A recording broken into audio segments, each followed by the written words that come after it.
Hey y'all, today's video I'll be showing you how to make your wig smaller. You will need some needle and thread and of course your wig. First, I'm just going to apply my wig onto my dome head inside out. Make sure you do that. There's nowhere you're going to sew with the cap not turned inside out. So make sure you do that. And this is where I'm going to take my first section.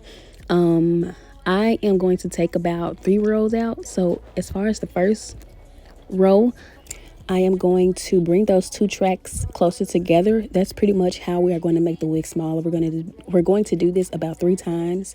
So the first time I'm going to take these 2 rows. I am just sewing normally. So if you really don't know how to sew, you would need to know how to sew to do this by hand. So yeah, it's really not hard. Like if you really look at my hands, you'll be able to catch on real quick. I am double knotting it just to make sure that it does not come loose, and I'm making sure that I am sewing close together. The closer the better.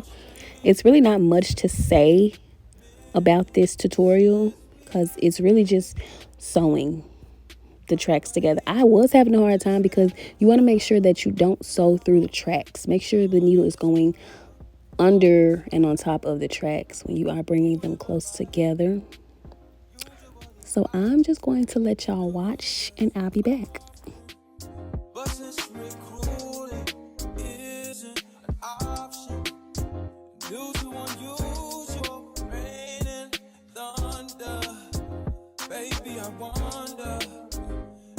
I wonder, would you just put your sweats on for me? Yeah. I got the plug, I made the call for me. I'm talking late night for you. Let me lay a great time on you. Now I'm going to do the same thing. I did skip a row. Make sure that you skip a row so it's not too bunched up in one spot. I skipped a row and then I'm just going to repeat the exact same thing that I did on that first row.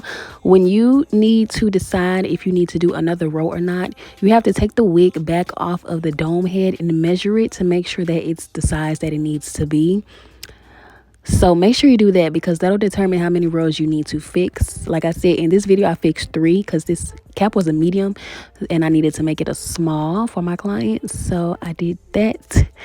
This is the last row I didn't do a row like close to the top because I wanted that to be just as flat as possible.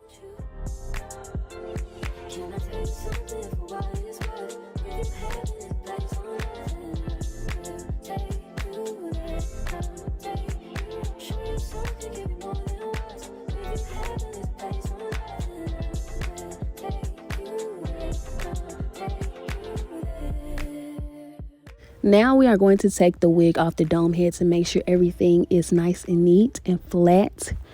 This is how the wig looks on the inside. It's still very nice and neat and flat.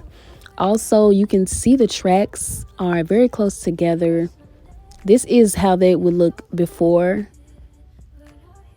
And then this is how they look after. There's no gap in between. So I hope you enjoyed this tutorial. I will see you in my next video and don't forget to subscribe.